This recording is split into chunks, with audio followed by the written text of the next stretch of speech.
in, everyone, to Bruins Tape to Tape. I am one of your co-hosts, Maria from Watertown. We are recording this episode on August 6th, and I want to welcome in my ever-lovely co-host, Caroline with a K, and special guest, special friend, Mo. Welcome in, everyone. Hey, Hello. Maria. So tonight is part 2 of season 2 for us, where we're going to be doing some player profiles. We've decided that we're going to start off with the newest members of our Boston Bruins. And tonight the focus is going to be on the newest member of the Bruins defensive corps, Nikita Zadorov. Did I say that correctly, folks? I say Zadorov. Zadorov. All right. We're going to learn. Whoever the new Jack Edwards is going to teach us. No, I was going to say we don't have Jack to correct us anymore. Hockey reference says Zadorov. Zadorov. There you go. So. Can we just stick with Nikita Z for the time being? Yes. All right, let's stick with Nikita Z. And before we take a little bit of a deep dive into Nikita, we are now on a new platform, which we introduced in our previous episode, and we're going to take an opportunity to hear a word from our sponsors. This show is sponsored by BetterHelp. What are your self-care non-negotiables? Maybe you never skip leg day or therapy day. When your schedule is packed with kids' activities, big work projects, and more, it's easy to let your priorities slip. Even when we know what makes us happy, it's hard to make time for it. But when you feel like you have no time for yourself, non-negotiables like therapy are more important than ever. My weekly therapy appointment empowers me to be the best version of myself. If you're thinking of starting therapy, give BetterHelp a try. It's entirely online, designed to be convenient, flexible, and suited to your schedule. Just fill out a brief questionnaire to get matched with a licensed therapist and switch therapists anytime for no additional charge. Never skip therapy day again with BetterHelp. Visit betterhelp.com/THPN today to get 10% off your first month. That's BetterHelp, HELP.com/THPN. Know the beautiful thing about being a sports fan? There's only like 2 days the whole year without a game. 2. With so much happening and so much action, that makes just about every day game day at DraftKings Sportsbook. It's super easy for first-timers to get started. Try betting on something simple like picking a team to win. Go to the DraftKings Sportsbook app, select your team, and place your first bet. It really couldn't be any easier, any simpler. And if you're new to DraftKings, you got to check this out. New customers bet $5 and get $150 in bonus bets instantly. Download the DraftKings Sportsbook app now and use code THPN. That's code THPN for new customers to get $150 in bonus bets instantly when you bet just $5. Only on DraftKings. The crown is yours. Gambling problem? Call 1-800-GAMBLER or in West Virginia visit www.1800gambler.net. In New York, call 877-8-HOPE-NY or text HOPE-NY 467-369. In Connecticut, help is available for problem gambling. Call 888-789-7777 or visit ccpg.org. Please play responsibly. On behalf of Boot Hill Casino and Resort, 21 plus age varies by jurisdiction. Bonus bets expire 168 hours after issuance. Deposit and eligibility restrictions apply. See term and responsible gaming resources at dkng.co/base.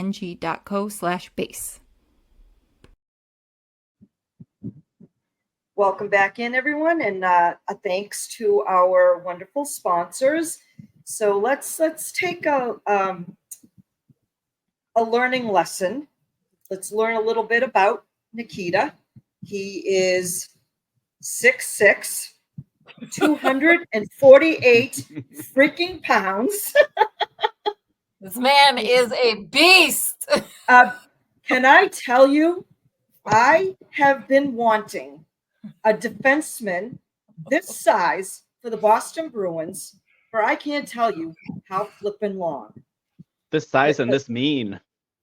Oh my God. I think I'm more excited, to be perfectly honest with you, about getting Nikita than I am Elias Lindholm. Listen, I'm excited about both, but there's something to me, I don't know what it is about, my passion for defensemen.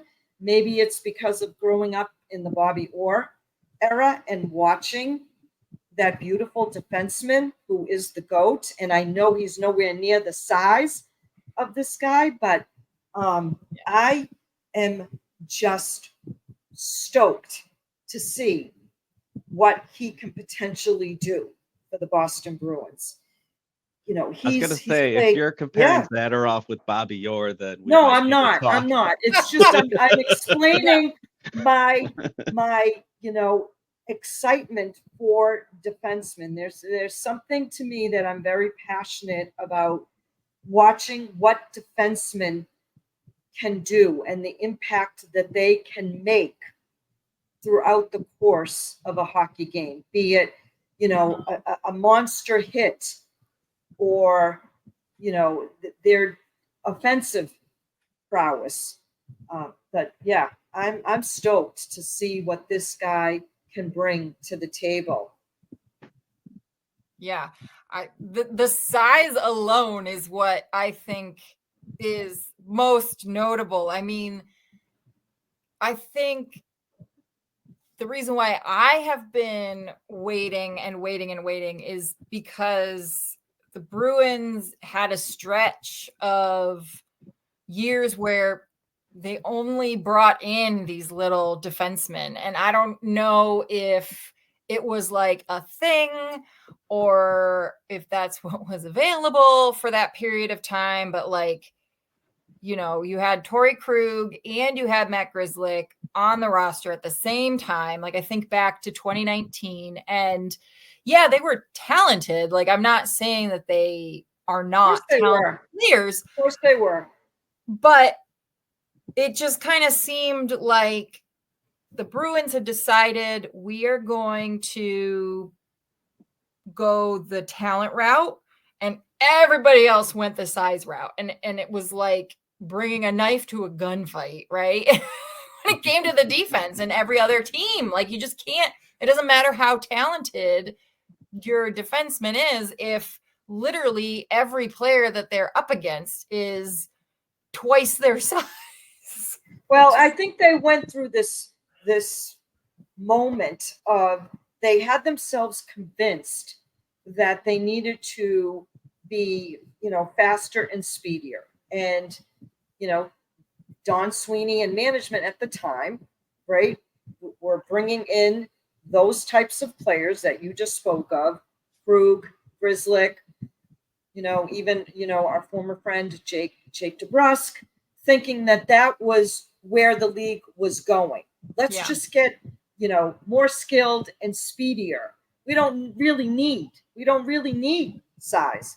Well, what has been their downfall in the playoffs going back to 2019? Right. No physicality. They got the crap beat out of them. Yeah, They got the crap beat out. Yep. And it's interesting because then I almost wonder if that's why everyone was thinking that Charlie McAvoy was all of a sudden this massive player. He's huge. His hits are enormous. Again, not saying that they aren't, because when he is out there doing his thing, he sure as heck can throw a hit with the best of them.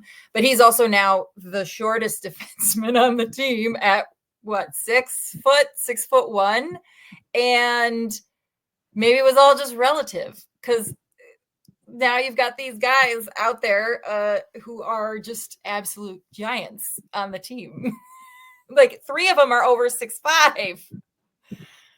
This is a first, and it's I'm glad to see that Don Sweeney and management understood what has been a pain point for them in the past is not having that physical presence and prowess on the back end in more than one pairing. And I think, right now and again, we don't even know what Nikita can do or what he's going to do. I think we know what he can do. He brings a level of physicality that I think Bruins fans are going to lust after.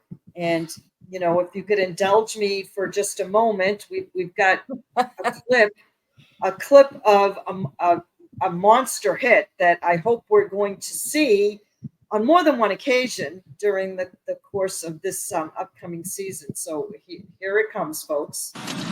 Guards make a long pass through center ice. And Yammer gets stood up, but just a big hit. Mike, watch how perfect. There's your perfect NHL hit. That's what you teach. Number 13, two-minute minor penalty. He's not jumping off his skates, Mike. It's huge. He's huge.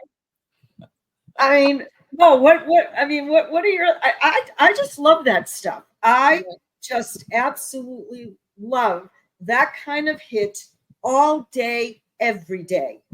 Mm-hmm.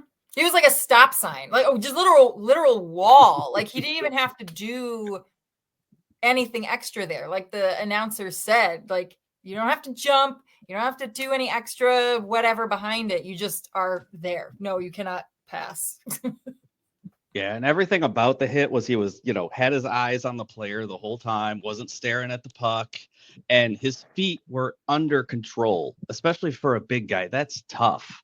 He wasn't flailing around. He had a good base and just played it perfectly. It's going to be fun to watch for the next 5-6 years, I think, for how much they've signed him. So yeah, it'll be exciting for sure.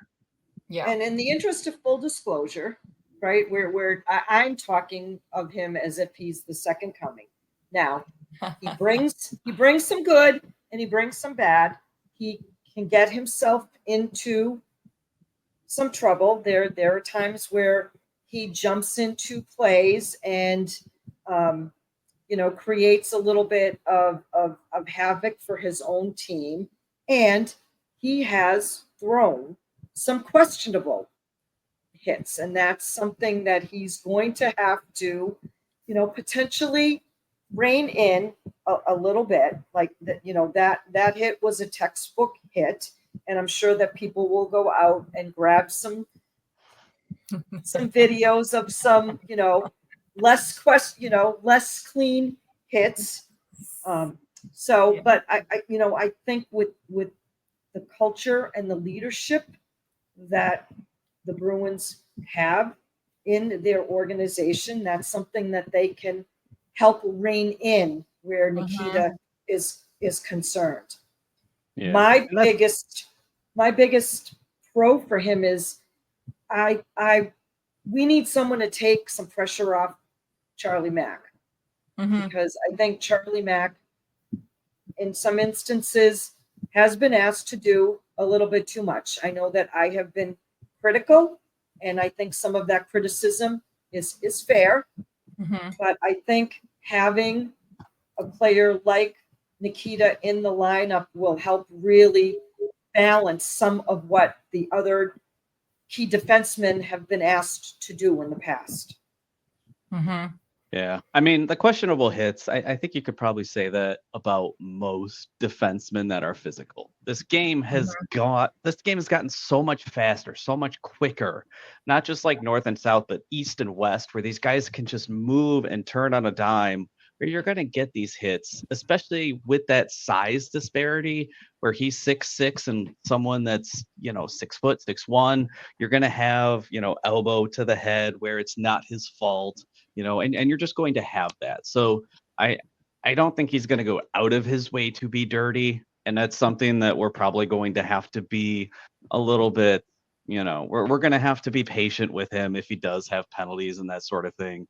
But one of the things that like you guys said, is hopefully this takes some of that pressure off Charlie to be that game changer where momentum's not going their way. So Charlie goes out there and tries to throw the big hit, where now he can kind of focus and be that more kind of two-way and maybe more offensive defenseman that I don't know what you guys think, but I want him to be more of take more chances, be more of a Mason Lowry type like chance taker, and let Zadorov, if that's his partner, maybe be a little bit more stay at home and help with that, that dynamic, which, it'll be fun to see where he slots if he either plays with Charlie or Carlo or somebody else. It'll be interesting to see where they start him. Where would you like to see him? Right. Same question. Yeah. Where are we putting him? I've got an idea of where I would love to see him. I got my opinion. I want guests first. I think he will play with Charlie. I think that's that is that makes the most amount of sense for me. If I in a perfect world and probably in the playoffs, I would have him start the third line with Peak, because him would be absolutely shut down, and that would allow Hampus to move up, play with Mac, and I want Lowry to play with Carlo, just because Carlo played with Chara and that was the mentor program. Let Lowry be Carlo's mentee and go there, and I think that's just a nice dynamic of kind of offense and defensive, where he can just be that guy, that stay-at-home guy, and maybe focus a little bit more defensively. Plus, he'll be your penalty kill stalwart now, so you want to keep him a little fresher, at least in my mind. That's where I'd put him. Yeah. What do you think, Caroline? I want to see him play with Carlo because grew up in the 90s. I watched the Mighty Ducks. I'm ready for a real life Bash Brothers situation.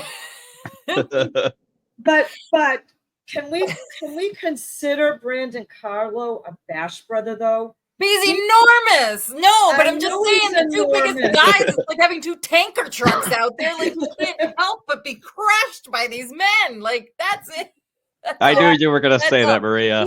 He's not and quite frankly, please, I don't want him to be one because we know how inclined he can be to concussions and stuff like that. Like Brandon Carlo has evolved into what I would argue, and 2 years ago, me would think I'm crazy, but he has evolved into the ideal stay-at-home defenseman. He is the defensive defenseman that everybody wants. He's phenomenal. Yep. But just to see him and Zadorov together, I just think would be fantastic. I could see that on the penalty kill. To be honest, I could see that as a PK unit. I'm not sure about a regular recurring shifts. And again, we're jump starting some of our other podcast episodes that we're going to do, but we've got to find a way, and the Bruins have got to find a way to get the best out of Hampus Lindholm that they can get. I don't think that we've seen it or we're seeing it. So, I think he's going to be a wild card in how some of these defensive pairings shake out as the season develops. It starts and develops because he's got more to give. I think he's got more to give, and we've seen that. We've seen the year it, before. right? He was phenomenal. Yep.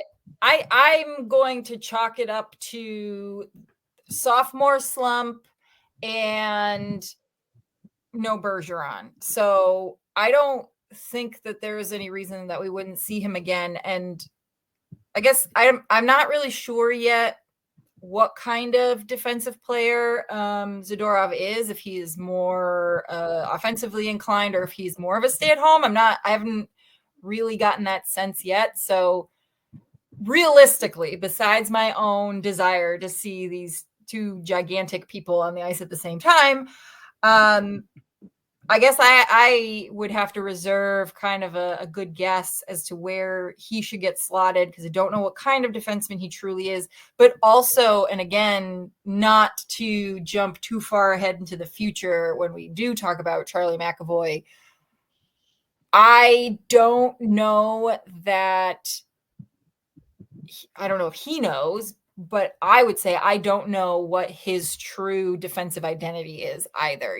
Mo, I think you made a really good comment in saying, you want to see him be this offensive defenseman. I think that the city of Boston has decided that that's the kind of player that he should be, but I don't know if that's who he truly is. Now, Again, that Patrice Bergeron is out of the picture because I didn't see that from him last year. That's not the kind of defenseman. So it's all these moving pieces. Quite frankly, I think while we have one of the best defensive lineups going into the fall, I think finding the right arrangement for all of these players is actually going to be one of the biggest challenges that Monty's got, because you've got Lowry, who is very offensively minded. But you've got Carlo, who's the defensive player. You've got, Peak and Spoons and all of these guys. And so I do not envy them trying to figure that out. I think figuring out the forward lines is going to be infinitely easier than the back end. And, for the first time in years, I'm looking at the defensemen. I'm, looking at the roster, and this is a pretty good defensive core that they're going to start the season with. As you said, you've got Charlie Mack, you've got Hampus Lindholm, Nikita Zadorov, Brandon Carlo, Andrew Peak, Mason Lowry, and Parker Wotherspoon. Right. That's a pretty decent defensive talent and depth there. And as we all know, what is the one thing we always talk about going into the playoffs pretty much with any team? You can never have enough defense. You can never have enough defense. Yeah. So, but I think managing that will be interesting. And if you look at Zadorov's career stats, so he's played for Colorado, Calgary, Buffalo, Chicago, Vancouver. His worst plus minus was 2 years in Buffalo, where he was a minus 14. Everybody is like that. Yeah, everybody sucks in his Buffalo. Career average, right. He's a plus 12. He's had 146 career points as a defenseman. He's played, 642 games. Mm-hmm. His average total ice time is a solid 18 minutes. Yeah. So, I think he can bring some offense to the table. Mm-hmm. If the opportunity presents itself. Yeah, I think he's definitely been brought on for that size, probably more than anything. It almost feels like the Bruins are trying to bring back the old enforcer, because they're bringing in these guys now who are big, who are feisty, who maybe not only are going to bring in that physicality piece, right? Actually throwing their bodies around, using their body to play the man, but also not afraid to start a scrum, which was kind of a big problem last year that we talked about, for as much as I think on our podcast, we are an evolved podcast where we recognize that, fighting all the time is not necessarily the right thing. It's not always very good. It's not great for players' physical health. But there is a cultural element where there is a time and place where you got to get physical and wash some faces. And that really didn't happen almost in the extreme. And who knows what that means? But you do still kind of need guys in the lineup to do that, because until the NHL says you can't do it, it's part of the game. And that was noticeable last year. So I guess, would you guys consider the corresponding move of Zadorov in, Forbort out? Would that be something that you guys would consider to be that kind of like in and out, plus and minus? So if so, the Bruins are probably getting something that's a little bit more offensive minded. Forbort was, I don't even want to call him streaky. He was invisible offensively. Where Zadorov had, 20 points, which is pretty respectable last year for a defenseman. Has had some goals, 14 assists. Has, I would hope, a decent shot. I haven't looked into it too much, but I mean, if the guy's 6'6", he's probably can rocket it pretty quick. I'm sure. And I know the one thing I am concerned about is the shot block. So Forbort was your shot blocker, and that was kind of his game, right? Where Zadorov only had 68 blocks last year, where I don't remember what Forbort had, but Forbort had 100 and something. So I'm wondering, does this mean more shots get through to Swayman or whoever the goalie is? Is this a concern for you guys, where potentially he is that guy that maybe gets in the lane but doesn't block the shot and creates a screen? What do you guys think? Do you think that's a concern? Where maybe not blocking shots? Do you guys care about that? No, I do care about blocking shots, but in fairness to Zadorov, I don't think I can answer your question until I actually, either, go back and look at games that he's played, or, we see how he's playing and conducting himself when it comes to the shot blocking aspect of things. Now, the Bruins have never been, to my recollection, a huge shot blocking team. Not like teams that have been coached by John Tortorella, who that was like a mandatory component and aspect of, you must block shots, right? Right. So, and I think that's how Forbort made himself valuable to the organization, right? And sometimes to his own detriment, because he did have some injuries, more often than not as a result of doing that. So because of it. So there's that risk reward. So yes, to me, shot blocking is, part of a defenseman's responsibilities. Do I think they need to do it, all the time? I'm not sure.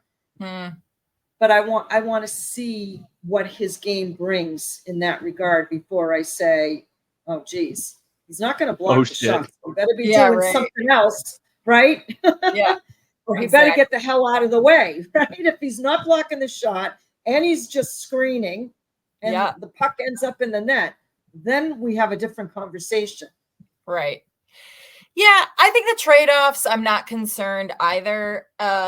If anyone saw during the Olympics, the men's gymnastics, the team and the guy, Steve, he was the pommel horse specialist. Like they've got a team of like 5 guys who they go and they do all the different, the rings and the vault and whatever it is that they do in gymnastics. And they literally brought in this one guy for this one job. He was a pommel horse specialist, right? And he's the reason why the team won the bronze medal, because it's one job, right? In my mind, that was kind of like Forbort. He was a shot block specialist.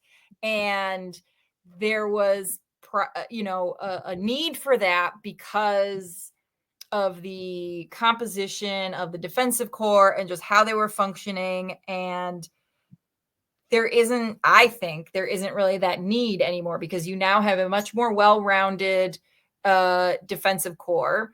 You've got this guy coming in, Zadorov, who can do more than just block shots, presumably. Plus,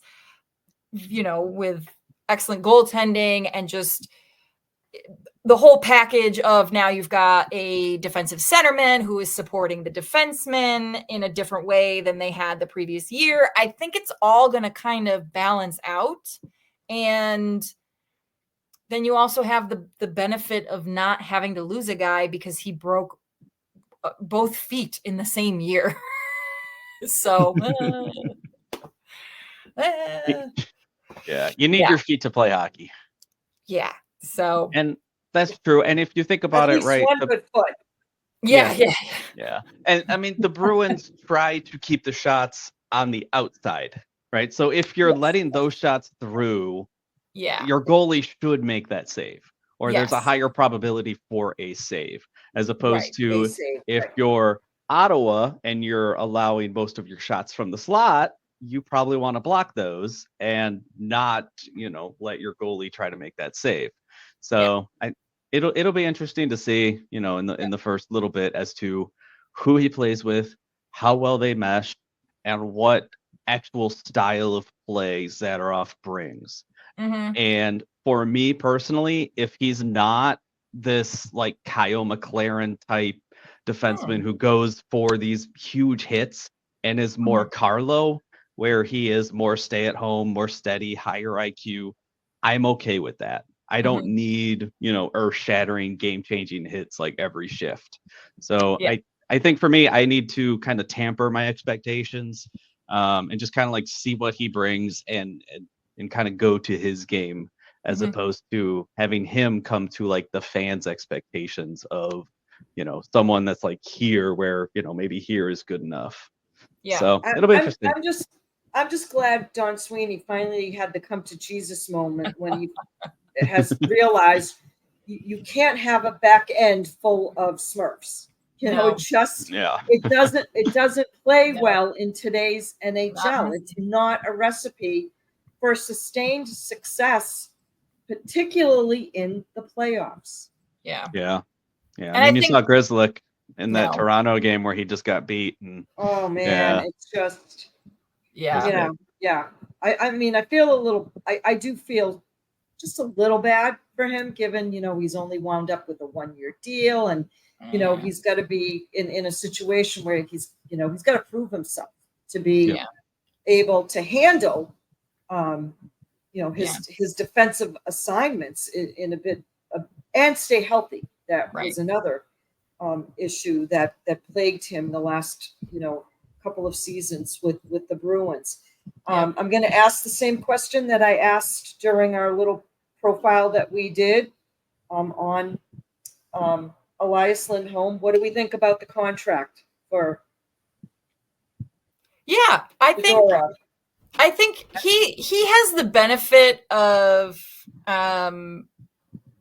the expectations, I think, on from the fan base are maybe not lower, but less intense. I think that Elias Lindholm being that centerman, the fact that the conversation for like ever was around, we need a centerman. I think that the attention and the spotlight is going to be more on him, and there's going to be more scrutiny on Lindholm. So I think for this particular contract, I think it's fair. He's going to have a little bit more breathing room. I think he's gonna fill all the other little gaps that the defensive core has, and it's not a bad price. I think, again, another team friendly deal. It's not cap prohibitive, right? It might be for me 1 year too many, but if you gave him that 5 years, you probably had to give him more AAV. So I would take that extra year and save, $1 million maybe. So he's 29 now. He'll be 35 at the end of the deal. That seems about average. Where I think we could see it actually be a decent deal where the cap is supposed to go up again next year, another 2 to 4 million. Yeah. Right. So that should, that it'll be good. I think it's probably right where it was going to be anyways. So what do you think, Maria? I'm fine with the money. I think this is a a good deal for both the player and for the Bruins. And, listening to both of these players speak, Elias Lindholm and Nikita Zadorov, about how they feel about coming to an original 16, to, the commitment to winning, to the culture that is clearly something that is talked about across the league, and it's a real thing. So yeah, I'm content. I'm content with this, and I think money is being spent in the right areas. We have one more key place that money needs to be spent, folks. What's that? Oh, take a guess. Take a wild guess. Coaching? Shit. Yes, exactly it. No, but that's going to be an interesting topic of conversation this season as well. That will be an interesting storyline to watch this year with Jim Montgomery being on his last year. I know. We'll see. Cool. Well, yeah. So what do you guys? What are your guys' expectations for the year as a whole? Right. What is one aspect of his game or something you guys want to see him do? Do you want him to get 25 to 30 points? Do you want him to maybe boost the penalty kill to where they're a top 5 penalty killing team and he's one of the reasons why? Or do you want to see someone else's game elevate because of him? Right. They brought him in for a reason. They brought him in for, a good term, good contract. What are you guys looking for? What do you guys want to kind of have that effect of him to be on Boston?